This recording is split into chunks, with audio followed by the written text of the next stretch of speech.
The vault opens. Welcome back. I am the archivist. Every week, I open a file that was never meant to be found. Tonight, we open another one. The file reads, Last Words, Death Row, Classified. Every person who has ever been executed in the United States was given one final opportunity to speak, to say whatever they wanted to say. To the witnesses in the room, to the families of their victims, to the world. Some used that opportunity to ask for forgiveness. Some used it to maintain their innocence. Some used it to say goodbye to people they loved. And some said things that have never been forgotten. Tonight, the archivist opens 5 files, 5 death row inmates, 5 sets of last words, and 5 stories behind the words that make them so disturbing. The archivist presents these not to glorify, not to sensationalize, but because these words, spoken in the final moments of a human life, reveal something profound about the darkest corners of the human condition. Case 1. Ted Bundy, executed January the 24th, 1989. Florida. Ted Bundy confessed to 30 murders. Investigators believe the real number was significantly higher. He was charming, educated, good-looking, the kind of person nobody suspected. In his final days, he gave a series of interviews attempting to blame his crimes on pornography. On the morning of his execution, he was offered the opportunity to give a final statement. He declined. He said nothing. He looked at his attorney and spiritual advisor, and then the execution was carried out. The silence from a man who had spoken endlessly about himself for years was considered by many who were there to be more disturbing than any words could have been. The man who had dominated every room he was ever in chose to leave the world in silence. Outside the prison, a crowd had gathered to celebrate. They cheered when the announcement came. Ted Bundy was 42 years old. Case 2, John Wayne Gacy, executed May 10th, 1994. Illinois, John Wayne Gacy murdered 33 young men and boys. He buried most of them under his house. He was known in his community as a friendly man who threw neighborhood parties and dressed as a clown to entertain children at local events. His final words, after being given the opportunity to address the witnesses, were, "Kiss my ass," 3 words.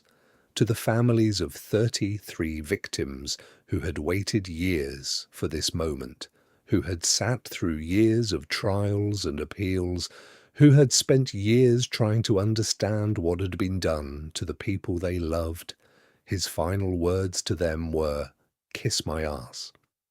The families who were present have spoken about those words in interviews many times since.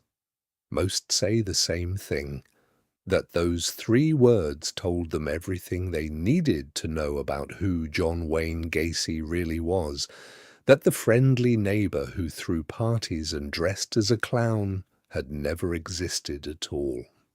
Case 3. James Edward Smith, executed June 26, 1990, Texas. James Edward Smith was convicted of murder during a robbery. He made an unusual final request. He asked to be given a cup of dirt as his last meal. Prison officials denied the request. When it came time for his final words, he recited what appeared to be a voodoo prayer, slowly and deliberately, in front of the witnesses and prison officials. Nobody in the room knew what he was saying. Nobody knew what it meant. He finished the prayer and said nothing else. Prison officials and witnesses present said later that the deliberate recitation of unknown words in the final moments before execution, in a room where nobody could understand what was being said, was one of the most unsettling things any of them had ever witnessed. The words were later partially translated. The archivist will not repeat what they said. Case 4. Aileen Wuornos, executed October 9th, 2002, Florida.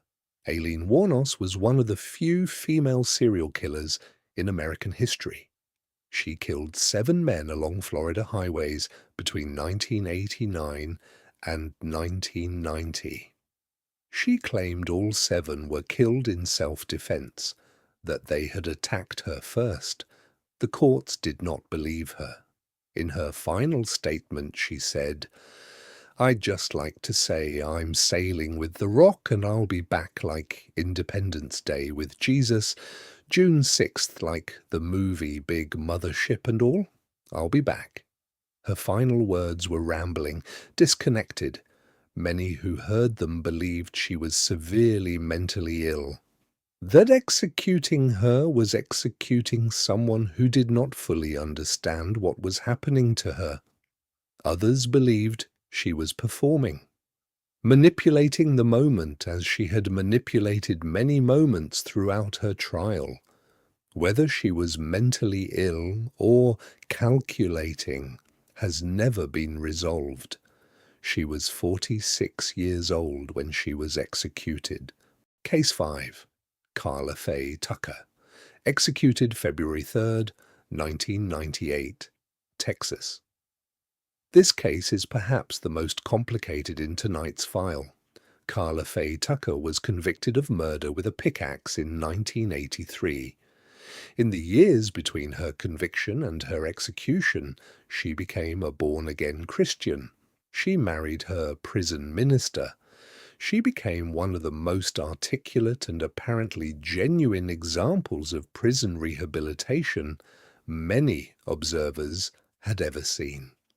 Pope John Paul II appealed for clemency. Amnesty International appealed for clemency. Pat Robertson, one of America's most conservative religious figures, appealed for clemency. All were denied. Her final words were, "I would like to say to all of you, the Thornton family and Jerry Dean's family, that I'm so sorry. I hope God will give you peace with this. Baby, I love you." And then she looked at the warden and said, "I am going to be face to face with Jesus now. Warden Baggett, I love you. Everyone has treated me well." She was 38 years old. She was the first woman executed in Texas since 1863.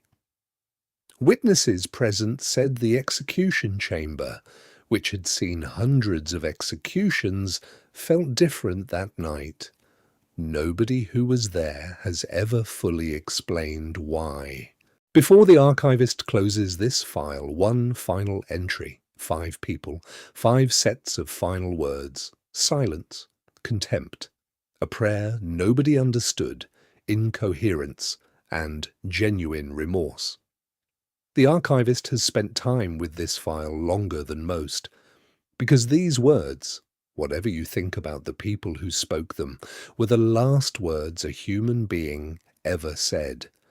And they reveal something that no trial transcript, no crime scene report, no psychological evaluation ever fully captures. They reveal who these people actually were, in the moment when pretense was no longer possible, when there was nothing left to gain from lying, nothing left to protect, nothing left at all. The file is closing, but before it does, the archivist asks you one question.